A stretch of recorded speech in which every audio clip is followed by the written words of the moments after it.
In the blazing skies of the Pacific, where death came in the form of silver wings and burning steel, one man refused to play by the rules. His name was Pappy Gunn, a former Navy pilot, father of 4, and a mechanical genius with the soul of a warrior. When the Japanese Empire swept across the Pacific like a tidal wave, Pappy wasn't content to sit behind a desk or follow orders from bureaucrats thousands of miles away. He was a man possessed. A one-man rebellion determined to strike back with whatever tools he could find. But Pappy didn't have the latest aircraft or high-tech weaponry. What he did have were a few battered B-25 Mitchell bombers, some salvaged machine guns, and an unbreakable will to fight. When Japan unleashed its fury across the Pacific in December 1941, the world changed overnight. For Pappy Gunn, it wasn't just a global war. It was the destruction of his entire world. Before the war, he had been a pilot, a businessman, and a father. Life in the Philippines had been good to him. He'd flown for the US Navy, then settled into civilian life, running Philippine Airlines and helping build the island's growing aviation industry. He was a man who loved engines more than politics, who could take apart an aircraft blindfolded and put it back together before sunrise. To everyone who knew him, Pappy was a dependable friend, a mentor, and a brilliant mechanic. To his wife, Polly, and their 4 children, he was the heart of their family, a man whose laughter filled their home, and whose love for the skies was matched only by his love for them. But then came the attack on Pearl Harbor, followed by the Japanese invasion of the Philippines. The islands became a front line almost overnight. Airfields burned, cities were bombed, and soldiers scrambled to hold the line against an unstoppable tide. The Gunn family found themselves trapped in the chaos. As Japanese troops pushed south, the skies, once Pappy's sanctuary, became a place of death and smoke. He tried desperately to keep flying, evacuating planes, transporting supplies, doing whatever he could for the US Army Air Forces. But as the Japanese army tightened its grip, Pappy made an agonizing decision to leave his family behind temporarily so he could help move vital aircraft and supplies to safety. He promised Polly he would return. That promise would haunt him for years. Pappy managed to escape by flying a battered plane through enemy-infested skies to Australia, where Allied forces were regrouping under General Douglas MacArthur and his trusted air commander, General George Kenney, but his family was captured. The Japanese rounded up civilians and prisoners across the islands, and Pappy's wife and children were sent to an internment camp. Cut off from all communication, he didn't even know if they were alive. For a man like Pappy Gunn, proud, loyal, stubborn, that loss was unbearable. Those who met him in Australia said something inside him had changed. The friendly, easygoing pilot was gone. What replaced him was a man possessed by rage and purpose. He wasn't fighting for medals or rank, he was fighting for vengeance, for his family, for redemption. Every mission he planned, every plane he touched, every bolt he tightened carried that burning need to strike back. When Pappy arrived in Australia, the US 5th Air Force was in shambles. The retreat from the Philippines had left them with few aircraft and fewer supplies. Mechanics struggled to keep planes in the air, and morale was dangerously low. It was a desperate time, one that called for desperate men. General Kenney immediately saw something special in Gunn. He wasn't a typical officer. He didn't care about military protocol or politics, he cared about results. Kenney would later say, "If you gave Pappy a hammer and a pile of scrap, he'd build you a squadron." Gunn began repairing damaged aircraft, scavenging parts from wrecks, and getting grounded planes back into combat. But fixing airplanes wasn't enough for him. He wanted to make them deadlier. He saw the flaws in US bombing strategy early on. The medium bombers the Americans relied on, like the B-25 Mitchell, were designed for high-altitude precision bombing. But that didn't work in the jungles and islands of the Pacific. Targets were small, hidden, and heavily defended. Pappy believed that low-level attacks, coming in fast and close, were the key to stopping Japanese convoys and supply ships. But to do that, the bombers needed more firepower. His obsession grew. Every night, after regular maintenance was done, Pappy would stay in the hangar, covered in grease and sweat, sketching new ideas on scraps of paper. He studied how the Japanese fought and how American aircraft were being shot down. He noticed that the front of the B-25, the nose, was too lightly armed. It carried a bombardier and a sighting system designed for altitude bombing, but in low-level flight, those were useless. The pilot needed forward firepower to suppress enemy gunners and destroy ships before they could respond. So Pappy started experimenting. He tore out the bombardier position and the Norden bomb site, stripped away unnecessary weight, and began mounting machine guns directly into the nose. At first, he installed a couple of 50 caliber Brownings. Then he added more, 4, 6, 8. Eventually, he'd fit as many as 14 machine guns on a single B-25, 8 in the nose, 4 on the sides, and 2 under the fuselage. The aircraft became a flying fortress of its own kind. But these were still early days. In Australia, Gunn's ideas were met with skepticism. Engineers called it reckless. Commanders feared it would unbalance the plane or make it too heavy to fly properly. But Gunn wasn't interested in rules. He built a prototype himself, using whatever tools he could find in makeshift jungle workshops. When the first modified B-25 rolled out, patched with mismatched panels and bristling with barrels, the crewman called it Gunn's Monster. He took it up himself for the test flight. As the engines roared to life and the plane lifted into the humid air, witnesses said Gunn looked like a man reborn. He dove low over the water, gunned the engines, and let loose a burst from the forward guns. The noise was deafening. The recoil shook the aircraft like thunder. But the effect was devastating. Pappy landed, grinning through oil-streaked goggles, and shouted, "Now that's how you kill a ship." Word spread quickly through the 5th Air Force. Soon, crews were lining up to have their planes gun-ized. His modifications gave the Americans a new edge in the Pacific, especially for low-level strikes on Japanese shipping. Gunn's B-25s could strafe a convoy and rip through decks before dropping a bomb from point-blank range. The combination of raw firepower and skip bombing tactics, bouncing bombs across the water to hit ships at the waterline, was revolutionary. Still, beneath his fierce determination, Pappy carried a heavy heart. Each time his bombers destroyed a Japanese convoy, he wondered if it brought him one step closer to freeing his family. Every letter from home, every rumor from the Philippines, cut him deeper. But that pain fueled his genius. He wasn't just building weapons, he was building vengeance. His fellow airmen admired him, even feared him a little. He worked tirelessly, demanding the same from everyone around him. Sleep meant nothing to him anymore. One mechanic recalled seeing him asleep on a pile of gun mounts, only to wake moments later and resume welding. He wasn't just fighting a war against Japan, he was fighting a war against despair itself. In the skies over the Pacific, Pappy Gunn found his purpose. He turned grief into innovation, loss into leadership. He would go on to create some of the deadliest aircraft of World War II. But it all began here in the ashes of the Philippines, with one man's refusal to surrender. To the world, he would soon become the legend who turned the B-25 Mitchell into a 14-gun monster.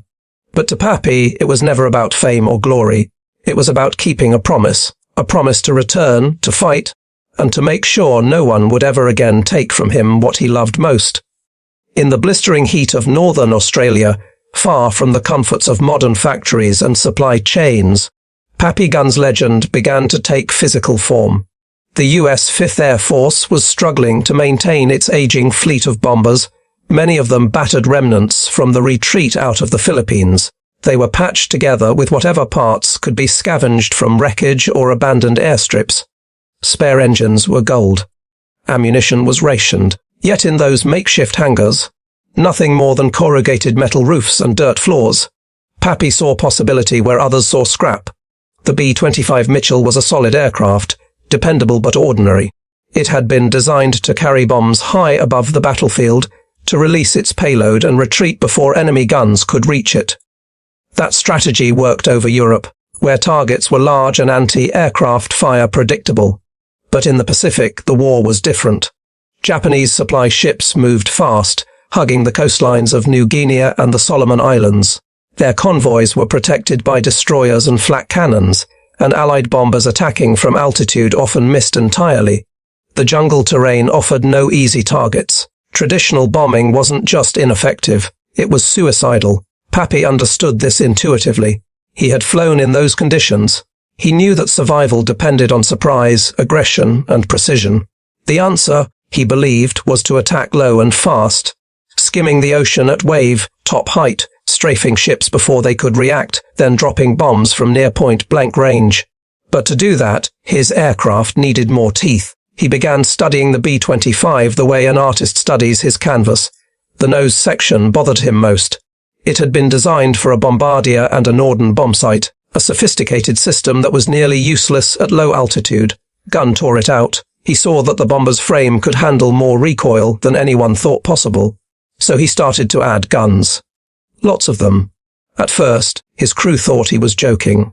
"You can't just weld a 50 cal on the nose," one mechanic said. Pappy only smiled. "Watch me." He started small, mounting 2 forward-firing machine guns that the pilot could control, then 4, then 6. The first test flights were rough. The recoil threw off the aircraft's aim, and the vibration rattled bolts loose. But Pappy didn't quit. He adjusted the mounts, reinforced the nose with spare aluminum, and fine-tuned the gun synchronization so the pilot could unleash a storm of bullets in a single burst. He wasn't building by manual, he was building by instinct. Word began to spread through the airfields.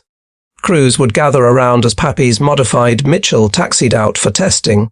When the engines roared to life and the guns fired in sequence, the sound was unlike anything they had ever heard. A thunderous chorus of 14 machine guns echoed across the base, shaking the ground. Spent shells clattered to the tarmac, smoking in the dust.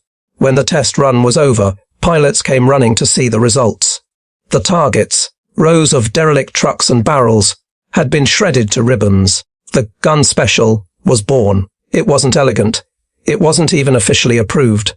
But it worked. The first combat missions using guns modified B-25s were a revelation, flying at treetop level. They could saturate a convoy with bullets, cutting down anti-aircraft gunners, before dropping bombs that skipped across the water and detonated against ship hulls. In a matter of seconds, what had once been a defensive stronghold became a scene of chaos. Crews loved it. They finally had a weapon that fit the Pacific battlefield. For the first time, they could fight on their own terms. Fast, aggressive, and devastating. Gunn's aircraft turned the tables on the Japanese, who had grown used to American bombers flying predictably high. Now they were being hit from below, out of the sun, at blinding speed. Still, not everyone was convinced. Back in headquarters, bureaucrats raised eyebrows.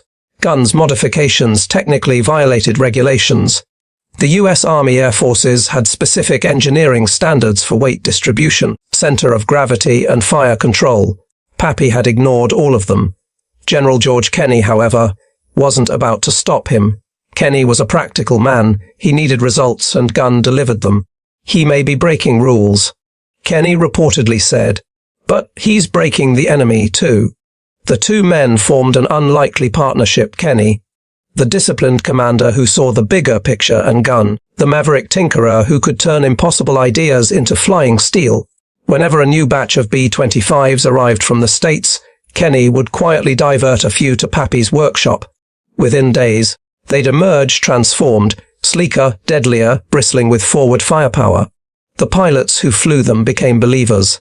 They nicknamed their modified bombers Straffer Mitchells.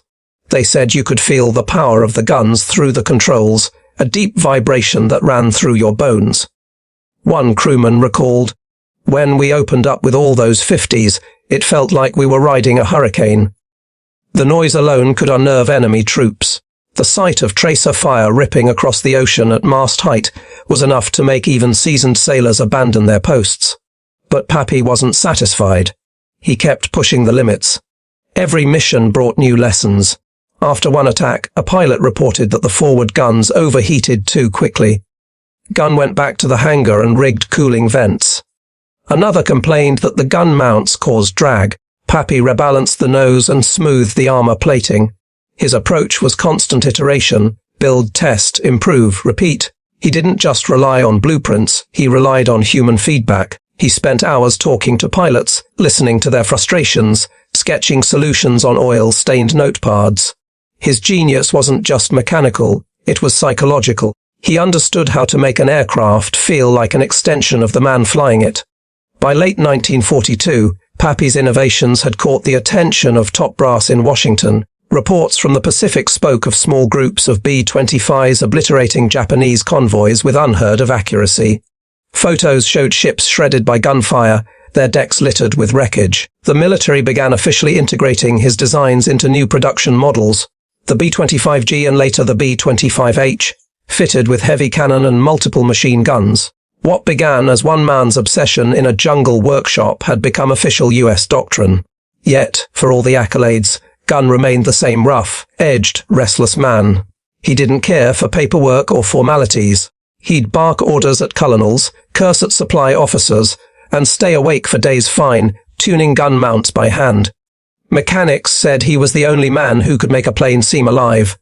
When he wasn't in the hangar, he was flying, testing, tinkering, proving his theories in combat. He wasn't afraid to risk his life for an idea. There were times when the strain caught up to him. Nights when he'd sit alone in the dark, listening to the distant rumble of aircraft, thinking of his family.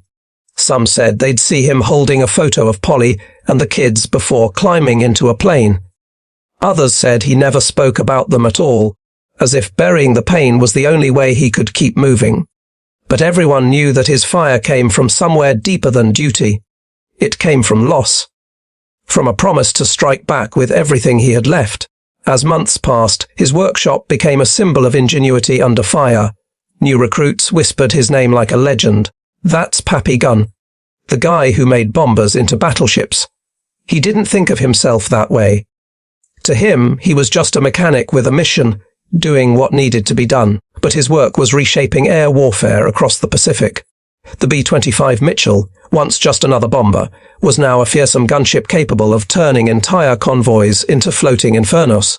Every innovation that came out of that Australian jungle bore his fingerprints: the forward-firing guns, the skip bombing techniques, the daring low-level assaults that would later define the Allied advance. In a war dominated by mass production and rigid hierarchy, one man's raw creativity had turned the tide. And so, in those dusty hangars under the southern sun, surrounded by oil drums, spare wings, and the constant hum of engines, Pappy Gunn's dream took flight. A dream forged not in laboratories or design rooms, but in the heart of a man who refused to accept defeat. The morning of March 2, 1943, began like any other in the Allied airfields scattered across Papua New Guinea, humid, tense, and charged with expectation. Yet something in the air that day felt different. Mechanics moved with quiet urgency. Pilots checked their weapons twice, and the mess halls buzzed with rumors. Word had spread fast a massive Japanese convoy was moving through the Bismarck Sea, carrying thousands of troops bound for Lae. If it reached the shore, it could tip the balance of the campaign in New Guinea. But if it could be stopped, if those ships could be destroyed, the tide of the Pacific War might turn once and for all. This was the moment Pappy Gunn had been waiting for. For months, his modified B-25 Mitchell bombers had been tested in smaller raids, proving their worth, terrifying Japanese gunners, and thrilling Allied pilots. But this was different. This was a chance to prove that his radical vision of low-level attack warfare wasn't just effective, it was revolutionary. The Japanese convoy stretched across miles of open ocean, 8 transport ships escorted by 8 destroyers, moving steadily toward their destination. They believed their anti-aircraft guns and fighter cover would be enough. They had no idea that the Americans were coming in a way they had never seen before. Before dawn, the airfields roared to life. Ground crews loaded the modified B-25s with ammunition until the fuselages groaned. Each aircraft bristled with as many as 14, 50-caliber machine guns, their barrels gleaming under the floodlights. Pilots strapped in, some clutching Lucky Charms, others silent in prayer. These were no longer standard bombers. They were flying predators. As the engines thundered to life, the air shimmered with heat and oil smoke. Pappy stood among them, arms folded, watching his creations take flight. To him, these weren't just machines. They were extensions of his will, his vengeance made of metal and fire. The first waves took off just after sunrise, heading north over the sea. Among them were squadrons of A-20 Havocs and B-25s that had been gonized, stripped of unnecessary weight, refitted with side-mounted guns, and reinforced for low-level attack. The plan was audacious. The high-flying B-17 flying fortresses would bomb from altitude, forcing the Japanese ships to scatter, while the low-level B-25s and A-20s would swoop in like hawks to finish them off with skip, bombing and strafing runs. As the formation neared the convoy, the pilots could see the dark shapes of ships below, plowing through a restless sea. Columns of smoke began to rise as the B-17s struck first, dropping their loads from high above the clouds. Explosions dotted the water, but most of the ships continued forward.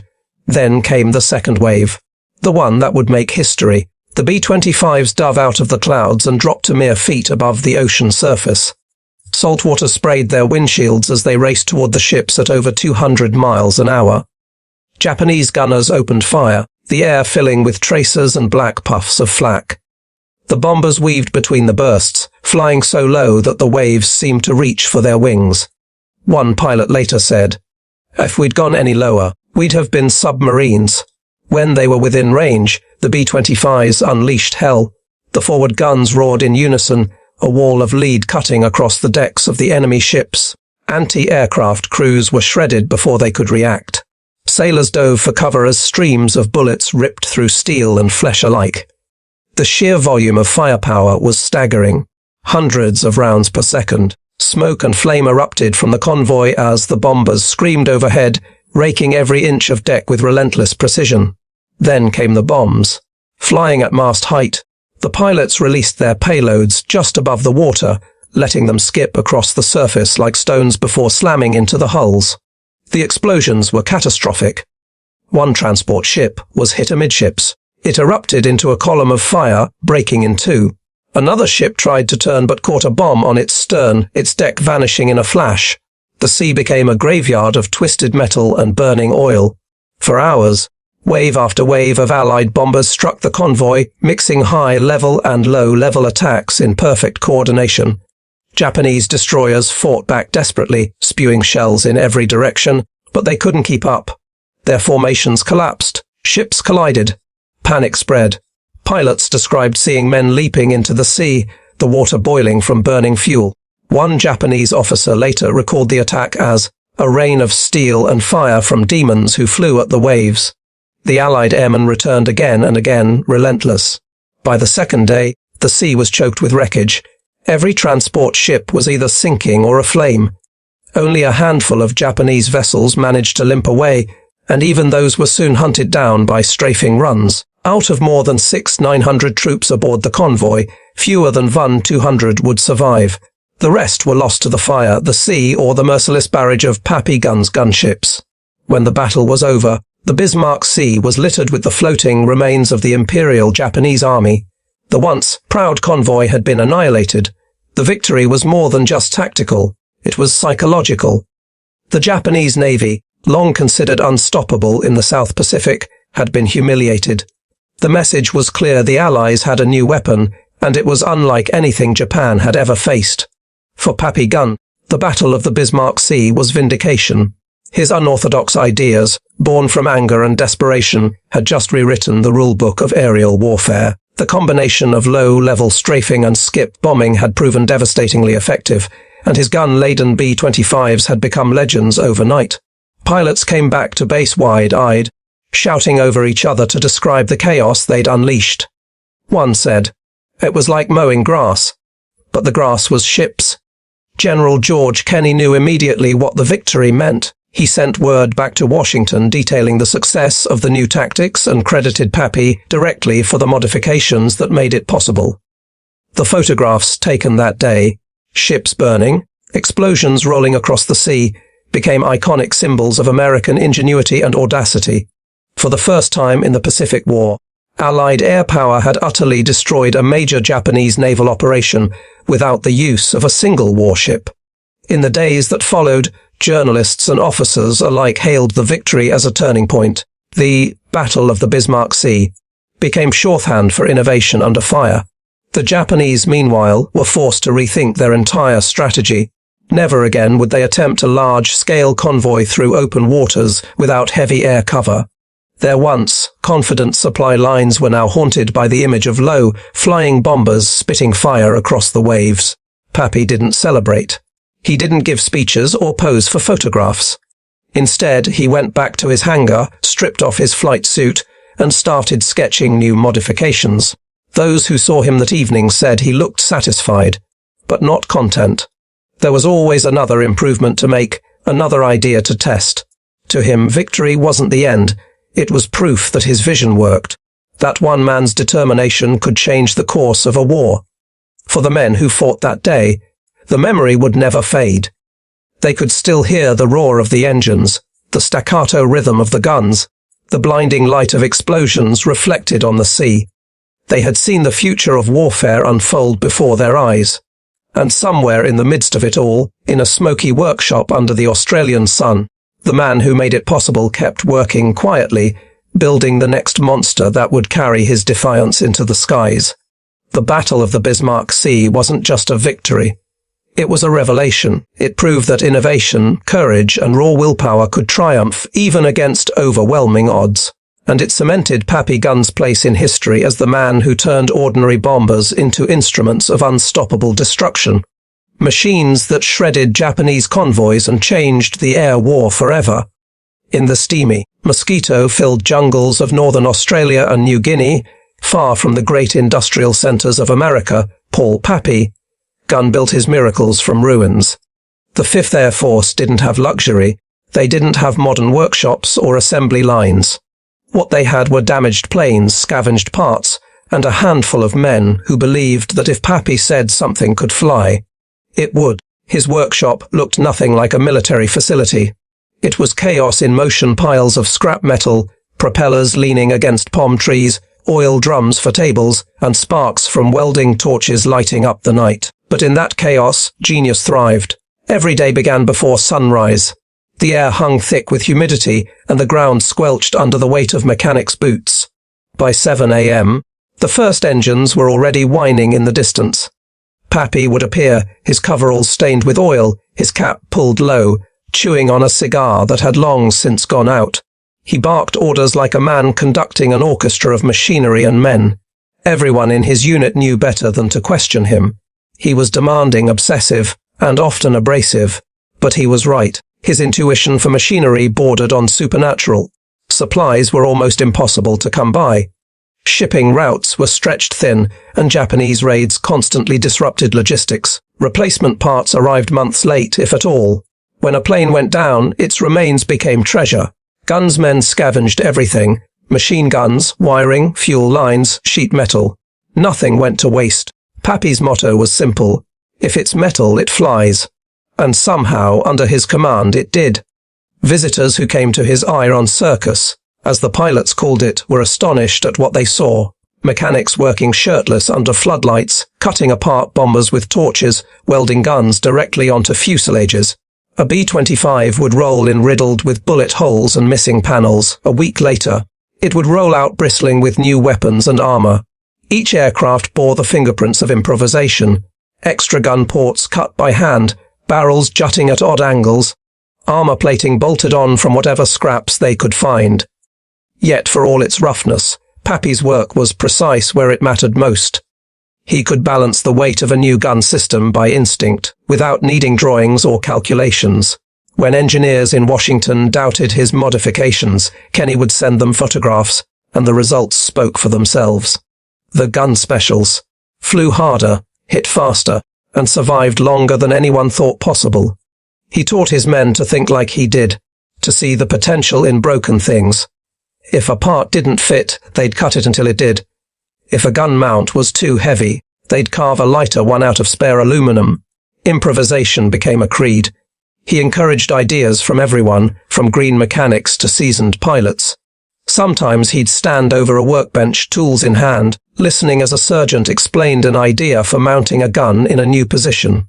Pappy would grin, nod once, and say, "Do it." If it failed, they'd try again. The results were astonishing. Within months, his small team had transformed dozens of bombers into devastating strike aircraft. Each one was unique, part science, part art, all deadly. Some had 10 guns, others 14. Some were modified to carry heavier bombs or extra fuel. Each design came from a blend of necessity and imagination. The pilots trusted Pappy completely. They knew his aircraft could take punishment. They'd seen his modifications save lives. In one mission over the coast of New Guinea, A B-25 took heavy flak that would have shredded a standard bomber, but the extra armor plates Pappy had installed, cut from salvaged hulls of wrecked planes, kept the crew alive. When they limped back to base, the pilot found Pappy waiting, sleeves rolled up, already planning the repairs. He didn't celebrate or boast. He just said, "We'll make her meaner next time." His work wasn't confined to the hangar. Pappy often joined combat missions to test his modifications in real battle. He believed that a designer who didn't face enemy fire couldn't truly understand what his machines needed. Crews were stunned when the grizzled mechanic climbed into the cockpit beside them. He'd strap in with a grin, light another dead cigar, and say, "Let's see what she's got." More than once, he came back with bullet holes in his flight suit and a dozen new ideas scribbled on a notepad. But working under constant threat took its toll. Japanese bombers frequently raided Allied airfields, forcing the men to scramble for cover or throw sand over fires that threatened to ignite fuel stores. One night, a raid hit dangerously close to Gunn's hangar. Shrapnel tore through several planes he'd been rebuilding. When the smoke cleared, his men found him still inside, hammer in hand, shouting orders over the sirens. To him, stopping work because of bombs made as much sense as stopping breathing because of rain. His drive came from a place few could fully understand. Every plane he built, every gun he mounted, was part of a personal war. The loss of his family was a wound that never healed. He rarely spoke of them, but when he did, his voice would soften, the fire dimming for just a moment. Those close to him said he kept a small photo of his wife and children in his pocket, worn at the edges. The image almost faded. Late at night, after the engines went silent, he would sit alone by a lantern, staring at that picture before returning to his workbench. Word of Gunn's exploits spread far beyond the Pacific. Officers visiting from other commands made pilgrimages to his base to see the legendary workshop. They left shaking their heads in disbelief. Here was a man with no formal authority, working in the middle of nowhere, producing innovations that outpaced official military research. One colonel supposedly remarked, "If the US had 10 more men like him, this war would have been over already." But Pappy never wanted glory. When he received praise, he brushed it aside. He wasn't building for recognition. He was building for victory. He told his men, "We're not fighting for medals. We're fighting so some kid in the next war doesn't have to start from nothing like we did." General Kenney admired him deeply, though he sometimes had to rein in Pappy's wildest experiments. Gunn's passion often bordered on reckless. He'd push an engine to the breaking point or weld guns where engineers swore they couldn't go. But Kenney trusted him because he produced results no one else could. He once said, "If you want something done by the book, find an engineer. If you want to win a war, find Pappy Gunn." Life in the workshop became a rhythm of sweat, smoke, and ingenuity. The men worked 18-hour days, slept wherever they could, and ate when they remembered to. Yet morale was high. They knew they were part of something bigger, a movement that was changing the way air combat was fought. Each time a modified B-25 roared off into the sky, everyone stopped to watch. They took pride in knowing that the machine they'd patched together from scrap might be the one to bring a convoy to its knees. As 1943 rolled on, Gunn's Iron Circus became an icon of resourcefulness. His methods inspired other bases across the Pacific to adopt similar tactics. Makeshift workshops sprouted in New Guinea, the Solomons, and beyond, each echoing his spirit of creative defiance. His influence spread through the ranks not by command, but by inspiration. He had proven something profound, i.e. that innovation isn't born from comfort or abundance. It's born from necessity, from the will to fight when everything seems lost. And as his planes screamed into the sky once again, guns gleaming in the sunlight, the jungle echoed with the legacy of a man who could turn wreckage into weapons, despair into determination, and scraps of metal into the roar of victory. When the first of Pappy Gunn's modified B-25s rolled out from his makeshift jungle workshop, no one could have predicted how dramatically they would alter the course of the Pacific Air War. What began as an experiment, a desperate attempt to squeeze more firepower into a medium bomber, soon became one of the most terrifying innovations ever unleashed against the Japanese. These weren't just bombers anymore. They were flying gunships bristling with 50 caliber machine guns from nose to tail, ready to rain destruction on anything that moved. The transformation was staggering. A standard B-25 Mitchell carried a crew of 6 and a modest armament, a pair of machine guns in the nose, a dorsal turret, and a few others mounted in the rear. It was designed for medium-altitude bombing runs, not low-level attacks. But Pappy had seen what the Japanese convoys were doing, hugging the coastlines, hiding under the cover of jungle and mist, and tearing through Allied shipping lanes with impunity. Traditional bombing from high altitude wasn't working. Bombs missed too often, and enemy anti-aircraft fire chewed through the bombers that flew too low. Pappy believed the answer was simple: hit them harder, faster, and closer. His vision was radical: strip out unnecessary weight, reinforce the nose, and cram as many guns into the front as the airframe could possibly handle. He wanted a plane that could fly just above the waves, rush headlong into enemy convoys, and unleash a wall of lead that no ship could survive. Most engineers thought he was crazy. The nose of the B-25 wasn't designed to handle that kind of recoil. The airframe would shake itself apart under the stress. But Pappy didn't believe in impossible. With his men working day and night, he began the transformation. The glass bombardier nose was replaced with a solid metal shell. Into that nose he mounted 8 forward-firing, 50 caliber Brownings, 4 on each side. Then he added 2 more guns in cheek mounts, and still others on the sides of the fuselage. The result was an aircraft that could unleash nearly 200 rounds per second. When all guns fired at once, the vibration shook every bolt and rivet loose, but it also shredded everything in its path. The first test flight was pure chaos. As the pilot throttled up and squeezed the triggers, the plane seemed to buck like a living thing, its nose jerking upward under the force of its own fire. Smoke and brass shells poured from the sides. Everyone watching held their breath. When the aircraft landed, the pilot climbed out with wide eyes and a grin. "She kicks like hell," he said, "but she'll kill anything that moves." That was all the validation Pappy needed. He had built the world's first true low-level gunship, and now it was time to unleash it. The first combat trials came over the Bismarck Sea in early 1943. Japanese convoys carrying troops and supplies to reinforce New Guinea were making their usual run, confident that Allied air raids couldn't stop them. They were wrong. General George Kenney, commander of the 5th Air Force, had been eagerly waiting to test Pappy's new creation in battle. When the radar picked up a convoy of 8 transports and their destroyer escorts heading toward WWII, Kenney ordered the modified B-25s into action. The pilots who climbed into those aircraft knew they were flying something entirely new. They were used to bombing from altitude, dropping their payloads and escaping before enemy fire could reach them. But this mission required something different, something far more dangerous.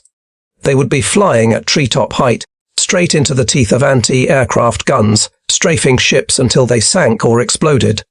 As dawn broke over the Pacific, the formation roared toward the Japanese convoy. The sea glimmered below them, the wind whipping across the cockpits. When the first ships came into view, Pappy's bombers dropped low, so low that waves sprayed against their fuselages. The air was suddenly alive with gunfire. Machine guns erupted in a thunderous roar, the tracers streaking red across the water. The B-25s came in fast and level, unleashing torrents of fire that tore through decks, shredded gunners, and smashed open fuel lines.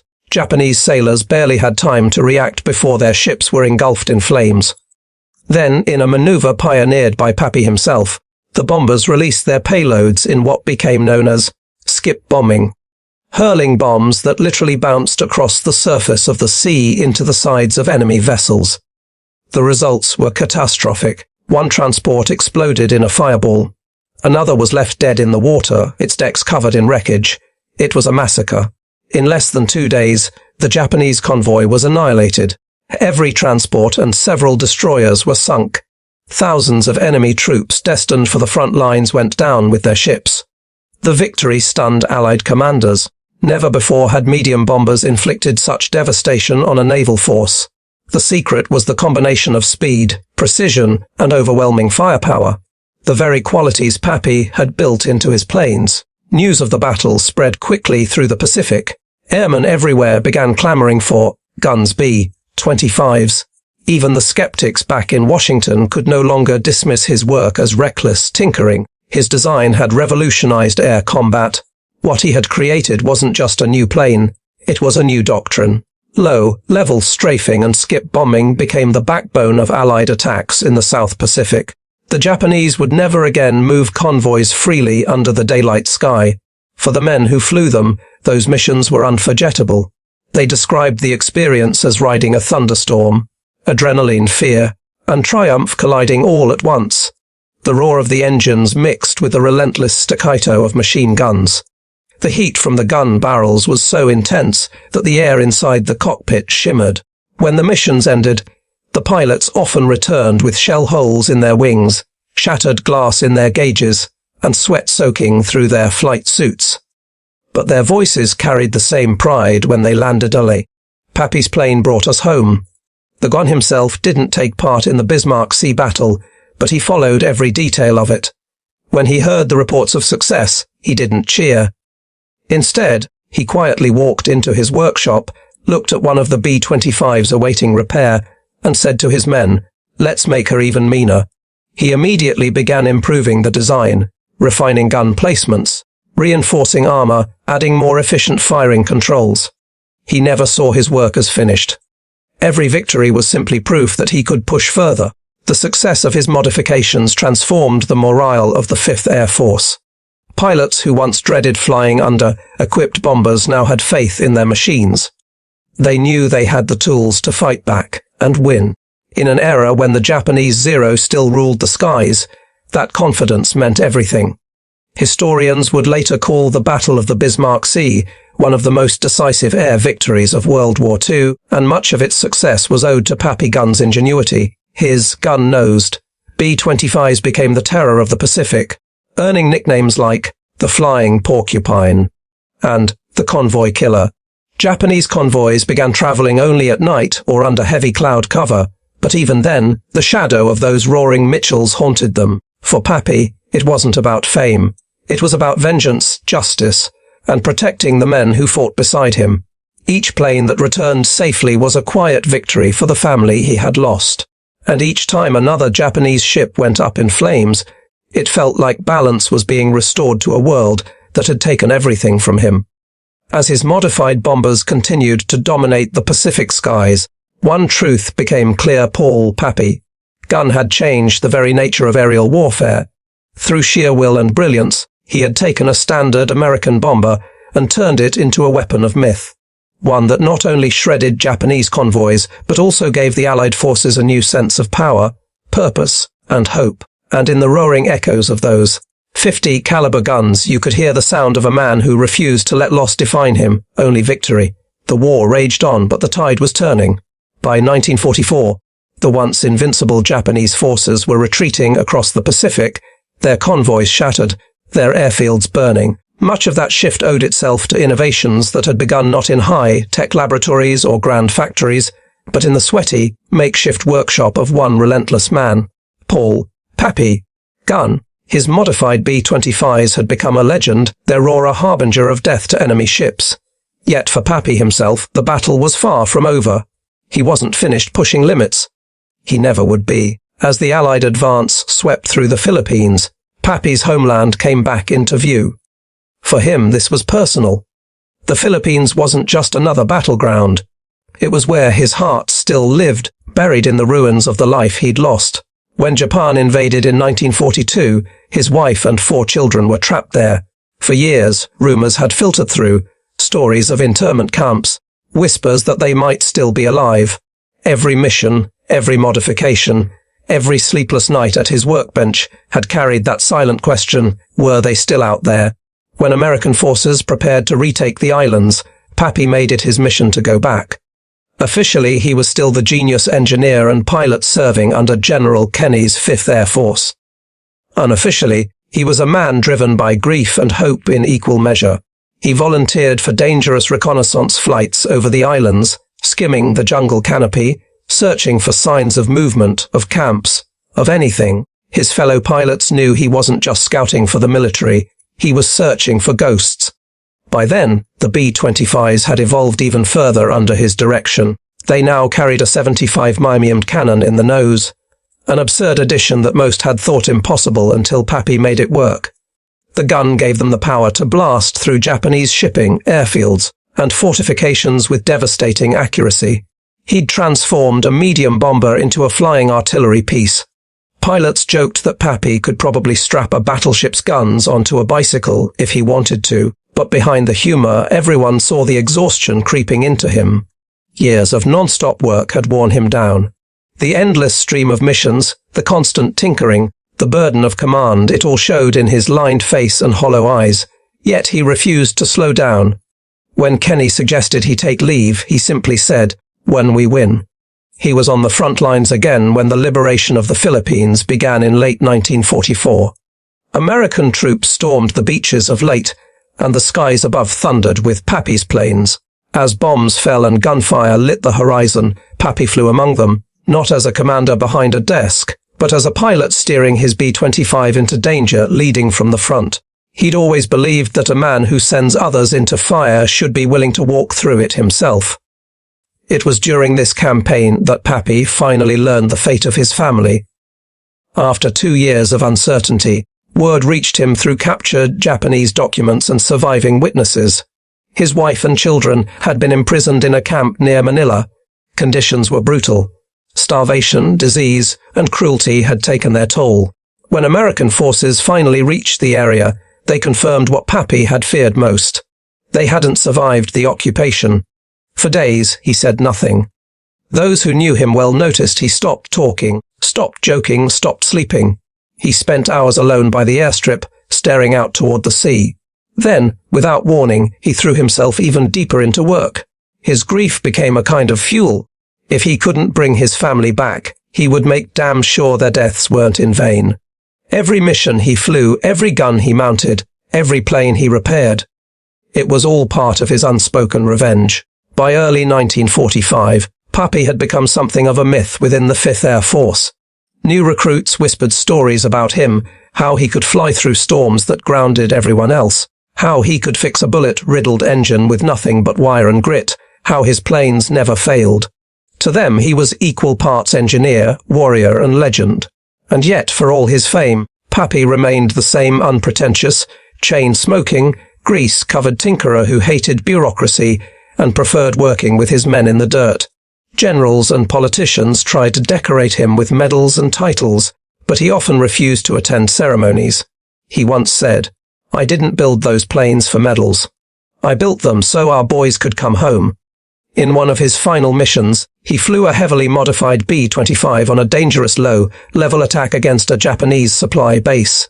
The mission was successful, ships destroyed, fuel depots in flames, but his plane was hit badly on the return flight. Witnesses later said he managed to nurse it back to friendly territory despite losing one engine and half his control surfaces. When he landed, smoke pouring from the fuselage, he climbed out, looked over the wreck, and muttered, "Needs more guns." It was pure Pappy, half joke, half challenge to himself. The end of the war brought both victory and emptiness. While others celebrated, Pappy found it hard to feel joy. The world he had fought to save was forever changed. The Philippines lay in ruins. Friends and comrades were gone. He had become a hero, but at a cost he never wanted to pay, yet history would never forget what he accomplished. The gun-nosed B-25s he had designed paved the way for future generations of attack aircraft. His tactics, low-level strafing, skip bombing, concentrated forward fire, became textbook strategy in the U.S. Air Force. Even the A-26 Invader and later the A-10 Thunderbolt Altai carried echoes of his philosophy: hit hard, fly low, and protect the men on the ground. After the war, Pappy continued flying, testing new aircraft and training younger pilots. But the years of combat and strain had taken their toll. On October 11, 1957, while flying a Beechcraft in the Philippines, Pappy Gunn's plane crashed in the mountains near Manila. He was 62. The man who had defied gravity and death for so long was finally gone. When news of his death reached the US, tributes poured in from across the military. General Kenney called him the most resourceful, gutsy, and brilliant airman I ever knew. Fellow pilots remembered him as the man who made impossible things fly, And for the countless airmen who had survived because of his designs, his name became sacred, a legend passed down through generations. Today, his legacy lives on not just in museums or textbooks, but in the spirit of every engineer and pilot who refuses to accept limits. His story is a reminder that innovation isn't born in laboratories. It's forged in hardship, in the determination to fight back when everything is broken. Pappy Gunn didn't just modify airplanes, he redefined what courage and creativity could achieve in war. And when you look at those black and white photos of his gun bristling B-25s, noses gleaming with firepower, wings spread wide against the Pacific sky, you can almost hear it, the growl of engines, the rattle of 50 calibers, and somewhere the voice of a man who turned grief into genius, whispering through the storm, "Let's make her meaner." But for Pappy, it was never about glory. It was about vengeance, family, and freedom. When asked why he risked everything, he simply said, "I just wanted to make sure my kids would live in a world where they didn't have to bow to anyone." His legacy still echoes in every aircraft that carries more guns than anyone thought possible. A reminder that sometimes, the most powerful weapon of all is one man's will to fight back.